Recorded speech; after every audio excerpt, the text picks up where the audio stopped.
साथ का महीना है ना, जितने यहाँ बैठे और जितने आस्था चैनल पर सुन रहे और जितने फेसबुक यूट्यूब पर कथा श्रवण करना, प्रयास करना, बैसाख के महीने में मिट्टी के पात्र में जो रात्रि भर जल रखा हो, मिट्टी के पात्र में अगर आपके पास में घड़ा हो, हंडा हो, नी हो तो दिया हो, दीपक हो, कुल्लड़ हो, कोई भी तुम्हारे पास में जो मिट्टी का पात्र उसमें जल भरना, वो जल बैसाख के महीने की किसी भी सोमवार के दिन या किसी प्रदोष के दिन या बैसाख महीने के शिवरात्रि के दिन वो मिट्टी के पात्र का जल अपने घर के प्रत्येक व्यक्ति का स्पर्श कराकर उस मिट्टी के पात्र के जल को तांबे के पात्र में डाल लीजिए और घर के प्रत्येक व्यक्ति का स्पर्श करा लीजिए और शंकर भगवान पर कुंडकेश्वर महादेव के नाम से समर्पित करिए।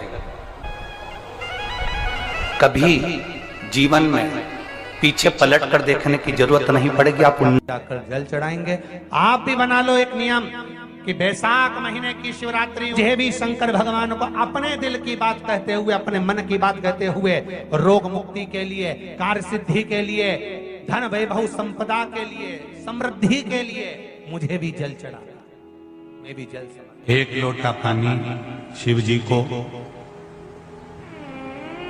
उसमें बेलपत्र डालने के बाद हेड में उस जल को या कोई मट्टी का सकोरा हो, बर्तन हो, घड़ा हो, कलश हो, उसमें भरा हुआ रखा हो, वो तांबे के पात्र में डाल लो, उसको ले जाकर चढ़ा दो। और एक और चीज का ध्यान रखना,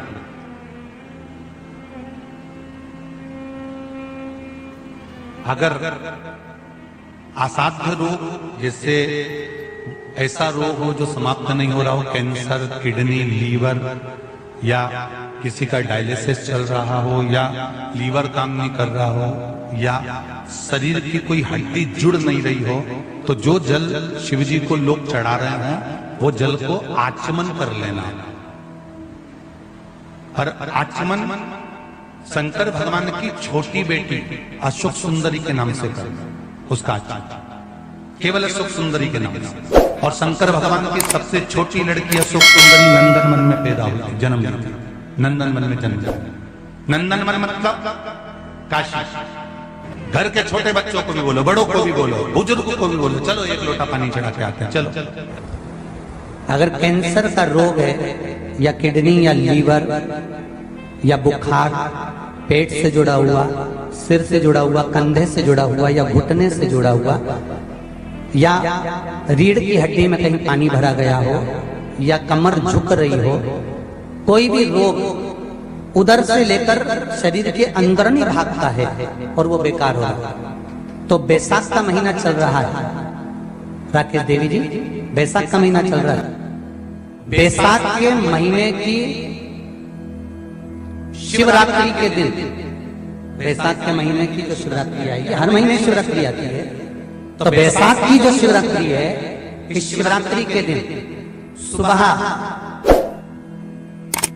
8 बजे से लेकर 11 बजे के बीच में एक लोटा पानी, उसमें थोड़ा सा बेल का फल मिल जाए, उस फल का थोड़ा सा भाग, या तो बेल का फल का अगर छिलका मिल जाए तो उसमें पानी भरकर तांबे के लोटे में डाल लो, या बेल का फल नहीं मिले तो बेलपत्री को लेके उसमें डुबो दो और डुबो के बेलपत्री को बाहर निकाल दो।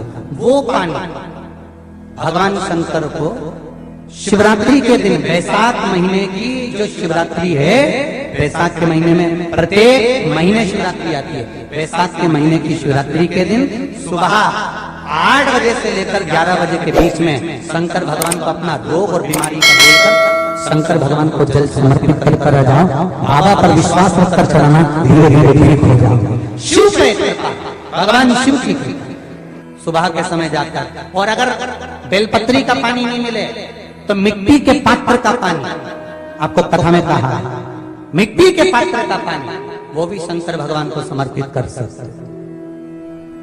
जल बैसाख के महीने में शंकर पर शीतल जल समर्पित कर देने से शरीर के रोग समाप्त हो जाते हैं और रोग टिकता नहीं। शीतल और अगर शीतल जल का दर्शन करना हो तो कभी महाकालेश्वर अभियाल, कभी आप लोग लाइव दर्शन करते हो महाकाल के, तो महाकाल के दर्शन करेंगे तो वैशाख महीने में 5-5 घड़े मिट्टी के महाकाल राजा के ऊपर बांध दिए जाते हैं जल चढ़ाने के लिए। कभी आप लोग चकलेश्वर महादेव जाए मथुरा वृंदावन में गिरिराज जी की परिक्रमा, चकलेश्वर महादेव पे 5-5 मिट्टी के घड़े शिव जी के ऊपर बांध दिए जाते हैं। कभी काशी जाएं तो वहां पर मिट्टी का घड़ा शिव जी के ऊपर रख दिया जाता है। क्यों? क्योंकि वो मिट्टी के पात्र का जल जब बैसाख के महीने में शिव पर गिरता है तो जो उस जल को समर्पित करता है वो रोग से मुक्त हो जाता है, बड़ी बीमारी में घिरता नहीं। जयंत ब्राह्मण के मुख से श्रवण कर लिया था कि बैसाख महीने में अगर शिवरात्रि पड़े और उस शिवरात्रि पर एक कलश का पात्र, लोटा तांबे का या मिट्टी में रखा हुआ जल पात्र में लेकर एक बेलपत्र का छोटा सा भाग उसमें छुआया हुआ, और फिर निवेदन कर रहा हूं अगर बेलपत्र उस दिन नहीं मिले तो पात्र लेकर चले जाना मंदिर में।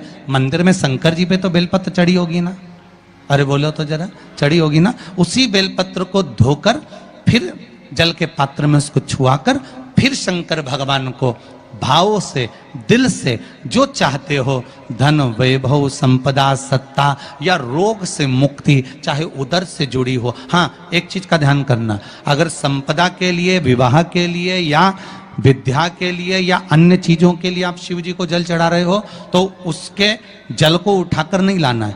और अगर रोग के लिए जल चढ़ा रहे हो कि मुझे ये तकलीफ है, घर में ये बीमारी चल रही है या रोग चल रहा है या किडनी का या लीवर का या कैंसर का या ब्लड प्रेशर का, तो जो जल तुमने समर्पित करा उसको लेकर आकर आचमन भी करना। कौन से दिन?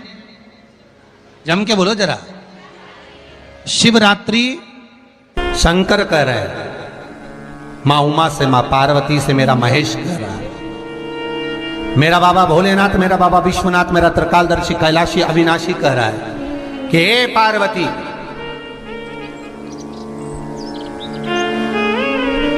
एक बीला, एक बेल जो मुझे समर्पित करता है और समर्पित करने के बाद उस बेल की महत्वता देखिए, जो बैसाख महीने में बाबा शंकर को जो चढ़ाया जाता है और 1000 अश्वमेध यज्ञ का पुण्य फल हम प्राप्त कर लेते, मात्र एक फल चढ़ाकर, मात्र एक फल चढ़ाकर। हे पार्वती, संसार का मनुष्य जब मुझे वो बेलपत्र समर्पित कर, वो बेल का फल समर्पित करता है, पार्वती वो फल जो मुझे चढ़ता है, फिर मैं भले नर्मदा के जल से निकला हुआ कंकर शंकर क्यों ना हूं, फिर चाहे मैं गंगा के जल से निकला हुआ कंकर शंकर क्यों ना हूं, चाहे फिर मैं यमुना के जल से निकला हुआ कंकर शंकर क्यों ना हूं, चाहे मैं सरयू के जल से निकला हुआ कंकर शंकर क्यों ना हूं, चाहे मंदाकिनी के जल से निकला हुआ कंकर शंकर क्यों ना हूं, ए पार्वती, फिर जो भी शिवलिंग पर वो बेल समर्पित होता है वो बेल उठाकर जीव अपने कार्य में ले सकता है। ये माँ उमा से कह रहा है। तो उस बेल की महत्वता जानेंगे। अब अपन उस बेल को जानने के लिए वापिस स्कंद पुराण में चले, तो स्कंद पुराण में लिखा हुआ है कि जो बेल बैसाख के महीने में शंकर को चढ़ाया जाता है वो बेल का फल उठाकर रख लिया जाता है। बैसाख के महीने में उस चढ़े हुए, बाकी के आपको बेल का फल खाना हो तो बात दूसरी, पर चढ़ा हुआ जो बेल का फल है वो पूरा बैसाख नहीं खाना। बैसाख के बाद में अगला जो महीना आए उस महीने के अंदर उस फल के अंदर का गुर्दा निकालकर उसको सुखा लीजिए, और सुखाकर जिस व्यक्ति को पत्थरी की बीमारी हो और जिस व्यक्ति को पेट में बहुत भोजन पचता ही नहीं है, पूरा शरीर पाचन क्रिया बेकार हो गई, उस व्यक्ति को केवल 7 दिन तक शंकर पर चढ़ा हुआ वो बेलपत्र प्रदान कर दीजिए। पत्थरी भी बाहर और पाचन क्रिया भी ठीक, जिंदगी भर तकलीफ नहीं। उस बैसाख में उस फल की इतनी महत्वता बाबा भोलेनाथ स्कंद पुराण, लिंग पुराण, नर्मदा पुराण, पद्म पुराण के अंतर्गत, शिव महापुराण के अंतर्गत वर्णन कर, उसकी महत्वता है। वो बेल का फल साधारण नहीं हो सकता। अब मंदार का जो पुष्प होता है, आंकड़े का जो फूल होता है, एक सफेद कलर का भी होता है और एक गुलाबी कलर का भी होता है। देखा है आप लोगों ने? बोलो, जम के बोलो, देखा है ना? गुलाबी कलर का जो पुष्प होता है वो आप मंदार का, आंकड़े का जो गुलाबी कलर का पुष्प होता है, आप टीवी पे देख रहे होंगे, एक सफेद देख रहे होंगे, एक मंदार का गुलाबी फूल, नीला कलर का फूल देख रहे होंगे। जो नीला कलर का जो पुष्प होता है, गुलाबी कलर का जो आंकड़े का फूल होता है, प्रयास करना। जब किसी विषम परिस्थिति में फंस गए, विषम परिस्थिति, जब आपको लग रहा है कि मुझे बहुत भय लग रहा है, कुछ बुरा होने वाला, आपको लग रहा है आज मेरी उल्टी आंख बहुत फड़क रही है, कुछ गड़बड़ होने वाला, आपको लग रहा है मेरी सीधी आंख फड़क रही, कुछ गड़बड़ होने वाला, तब केवल वो नीला जो गुलाबी पुष्प है मंदार का, उसको कहीं से लाकर शिवालय में अशोक सुंदरी वाली जगह पर स्पर्श कर कर शिवलिंग पर आप चढ़ा दीजिए। आपकी विषम परिस्थिति कैसी भी होगी वो रास्ता बनाकर बाहर निकल जाएगी। आपको फंसना नहीं, परेशान नहीं। मंदार आंकड़ा, सफेद आंकड़े का पुष्प भी भगवान शिव को समर्पित होकर, जैसे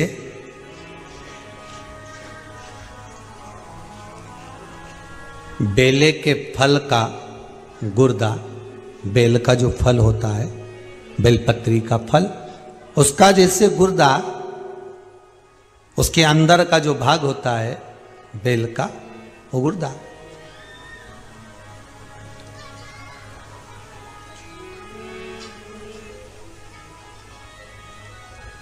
उसको अग्नि में जलाकर उसकी भस्म तैयार कर कर छान कर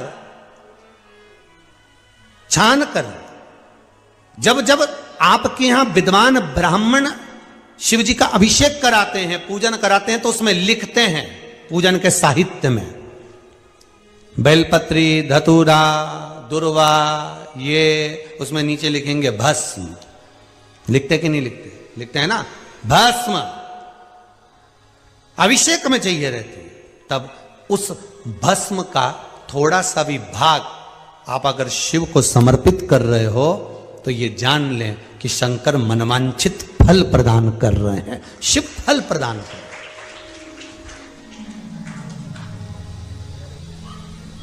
महाराज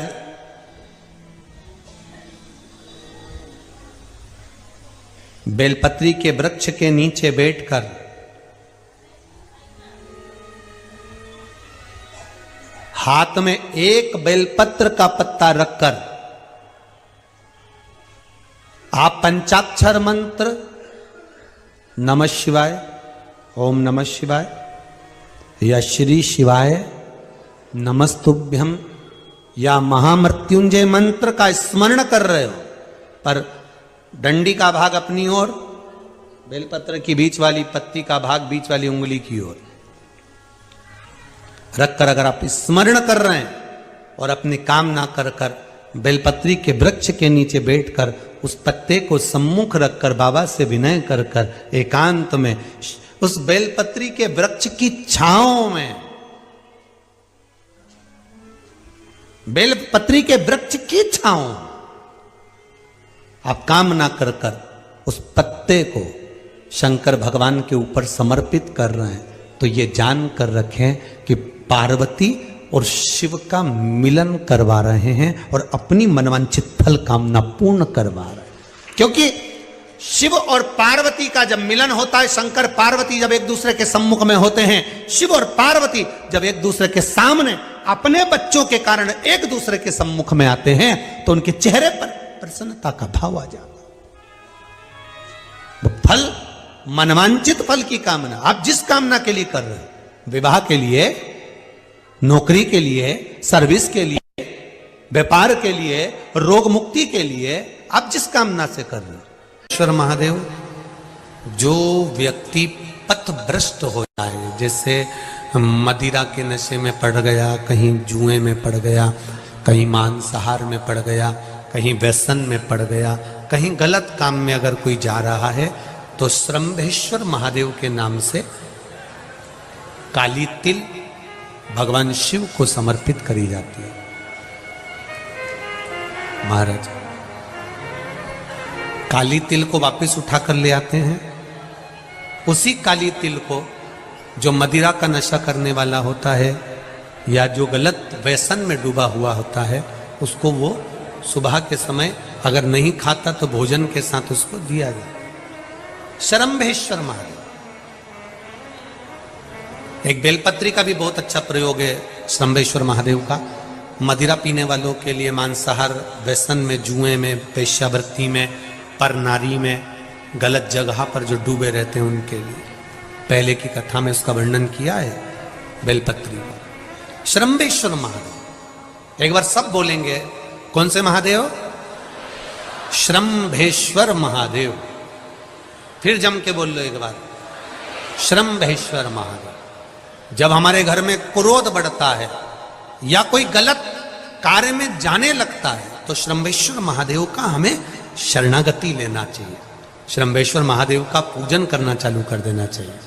कई लोग कहते हैं महाराज जी ये श्रम्भेश्वर महादेव का मंदिर कहाँ मिलेगा, हम कहाँ पूजन करने जाए? कहीं नहीं जाना, तुम्हारे घर के पास में जो शंकर जी का मंदिर है वहीं जाओ, उसी देवालय में, उसी मंदिर में जाओ, श्रम्भेश्वर महादेव के नाम से जल चढ़ाना प्रारंभ करेंगे।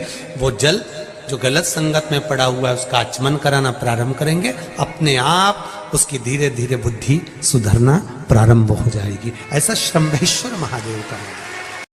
साथ की शिवरात्रि आ रही है, छोड़ना मती, बेलपत्री का पत्ता जल में डालकर भले पत्ते को निकाल देना, और वो जल, जो रोग है, जो बीमारी है, संपदा नहीं आ रही हो, दुकान नहीं चल रही हो, व्यापार नहीं चल रहा हो, बच्चे चिड़चिड़े हो गए हो, क्रोध पड़ रहा हो, तो भी बाबा पर घर के प्रत्येक व्यक्ति एक लोटा जल जरूर चढ़ा के आना, शिव को नमन कर कर आना, ये मौका नहीं मिलता।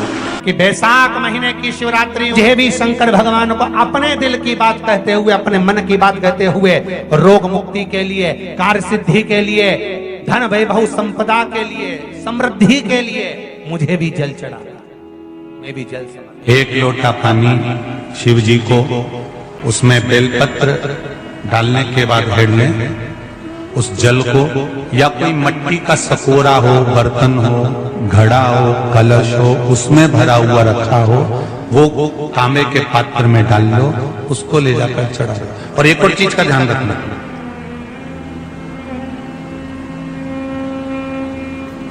अगर असाध्य रोग, जैसे ऐसा रोग हो जो समाप्त नहीं हो रहा हो, कैंसर, किडनी, लीवर, या किसी का डायलिसिस चल रहा हो, या लीवर काम नहीं कर रहा हो, या शरीर की कोई हड्डी जुड़ नहीं रही हो, तो जो जल शिव जी को लोग चढ़ा रहे हैं वो जल को आचमन कर लेना। और आचमन शंकर भगवान की छोटी बेटी अशोक सुंदरी के नाम से करना, उसका आचमन केवल अशोक सुंदरी के नाम से। और शंकर भगवान की सबसे छोटी लड़की अशोक सुंदरी नंदन मन में पैदा हुई, जन्म नंदन मन में जन्म। नंदन मन मतलब काशी। घर के छोटे बच्चों को भी बोलो, बड़ों को भी बोलो, बुजुर्गों को भी बोलो, चलो एक लोटा पानी चढ़ा के आते हैं, चलो।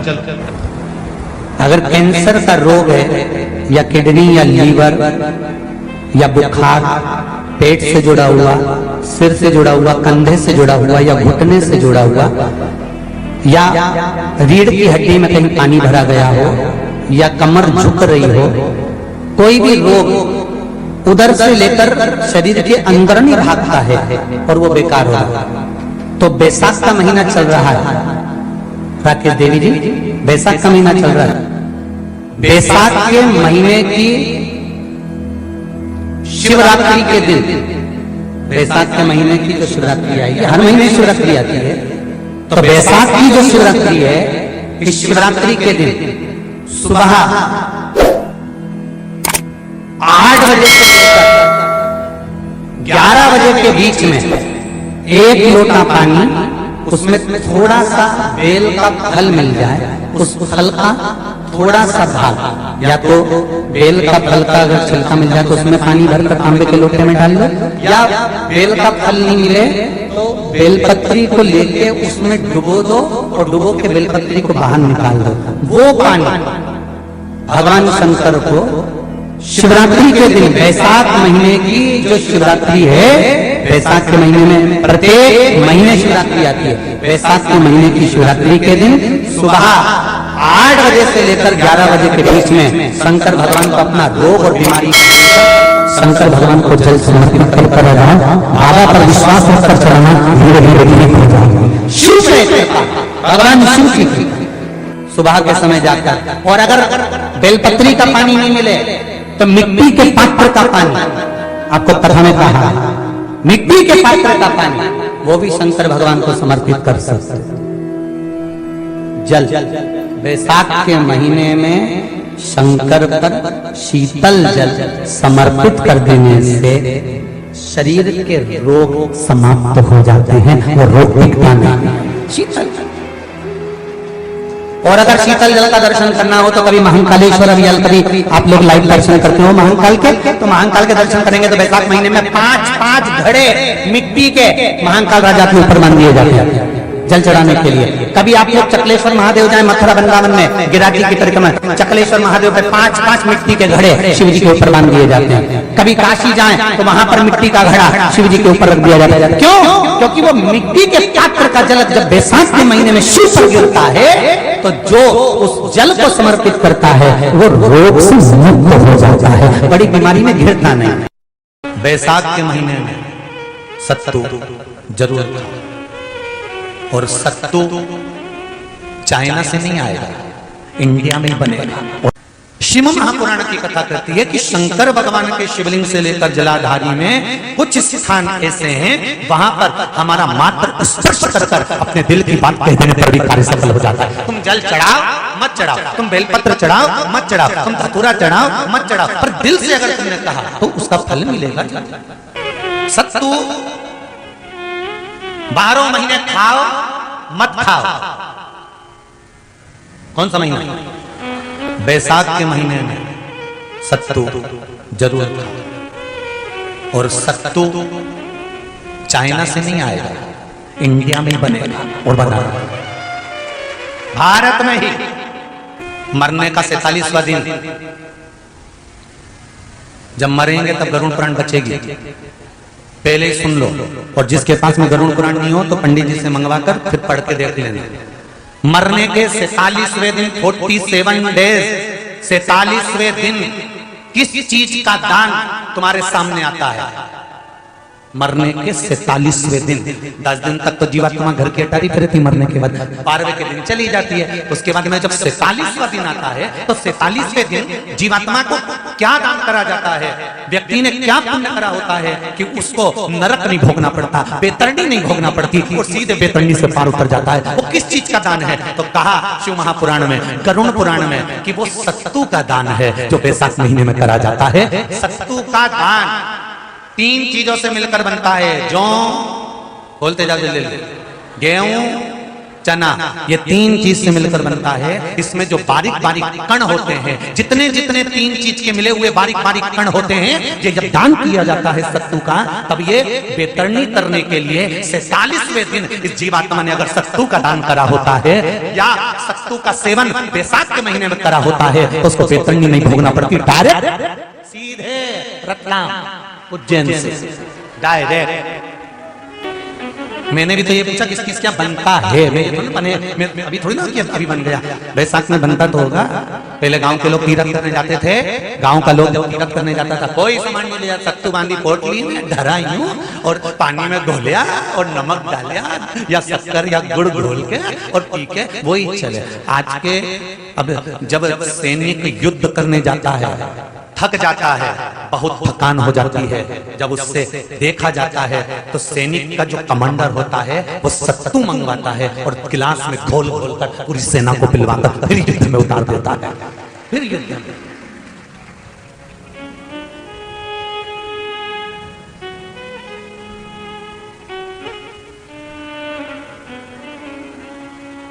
साधारण नहीं है महाराज। सत्तू में जितने बारीक बारीक कण होते हैं, जितने बारीक बारीक कण, अब तुम्हें काम करना, अभी जब फ्री हो तो कागज पे रख के सत्तू का एक कण गिनना, 1 2 3 बारीक बारीक गिनते रहना जरा। तो तुम्हारा क्या जाए गिनने में? भगवान कृष्ण के हाथ में पट्टी बंधी थी तो उनने भी तो रुक्मणी को गिनने को दिया था, जरा गिन तो जरा इसमें कितने धागे। रुक्मणी जी ने कहा इसमें 9999 धागे हैं। भगवान ने कहा बस यही 9999 मुझे द्रौपदी को वापिस लौटाना है। गिनती लगा लो, अभी अभी लगा लो, ऊपर तो भगवान गिन के बता ही देगा कि तुमने जो सत्तू दान करा था, तुमने जो सत्तू खाया था, तुमने जो सत्तू भगवान को दिया था, सत्तू का लड्डू बनाकर तुमने बैसाख महीने में भगवान की जो पूजन करी थी, तो अमावस्या के दिन, पूर्णिमा के दिन या अक्षय तृतीया के दिन तुमने जो सत्तू दिया था, भगवान तो गिनती बता देगा कि उस सत्तू में कितना कण था। और अगर नहीं बताए तो तुम आंदोलन पे बैठ जाओगे कि हमें बताओ पहले हमने कितना सत्तू दिया था, उसमें कितने कण थे। बताना पड़ा।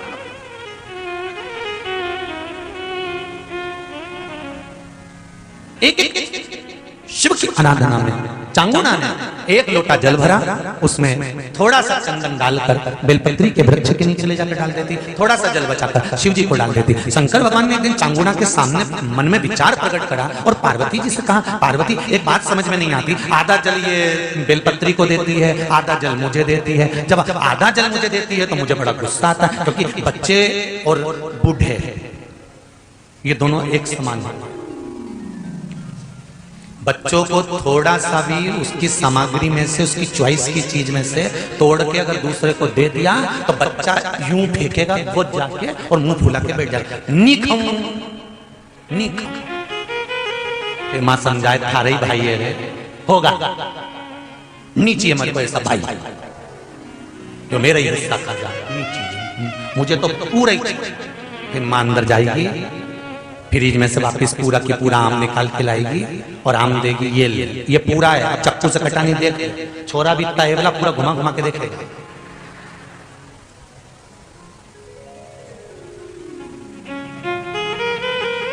पूरा देख लिया तब ले। बच्चा ऐसे ही बुजुर्ग व्यक्ति होता है, बूढ़ा, पति को भोजन दिया तो उसमें चटनी रख दी, जीरा मन रख दिया, पापड़ सेक के रख दिया, और बुढ़ा व्यक्ति जब भोजन करा तो उसमें कहीं नहीं, तो बूढ़े की निगाह में तो आ ही जाता है कि बताओ अपनी तो वैल्यू घस गई। तो बच्चे के मन में और बुजुर्ग के मन में आ जाता है, बच्चा और बूढ़ा एक साथ। भगवान ने कहा ये आधा जल कहां ढोल के आती है? पार्वती जी ने कहा उसके संतान नहीं है, इसलिए वो बेलपत्री की भी आराधना करती है और आपकी भी आराधना करती है। ठीक है,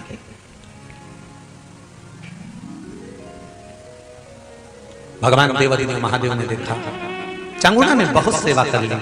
आज भगवान सुंदर एक संत का रूप धरकर चांगुना के दरवाजे पर पहुंच गए, अलग जगह। चांगुना दौड़ कर आई, बाबा जी आइए, क्या लाऊं मैं आपके लिए? भिक्षाम देहि, भिक्षाम देहि। बाबा ने सब दूर से भिक्षा ली और चांगुना जैसी परात भरकर रानी चांगुना देवी खूब सारा सामान लेकर आई, तो बाबा ने मना कर दिया, मैं आपके हाथ की भिक्षा नहीं ले सकता, मुझे नहीं लेना। क्यों? कहा आपकी संतान नहीं है, आपकी औलाद नहीं है, संतान नहीं है, और अगर आपकी संतान नहीं है तो आपके हाथ की भिक्षा लूंगा तो मैं भिक्षा लेकर जाऊंगा कहां? मुझे आपके हाथ की भिक्षा नहीं चाहिए। इतने में चांगुना ने उस संत के चरण पकड़े और संत के चरण पकड़कर चांगुना कहने लगी, देखिए बाबा जी, जन्म मरण और परण ये तो तीन देवादिदेव महादेव के हाथ में है, संतान देना और ना देना ये शिव जी के हाथ में, शंकर के हाथ में।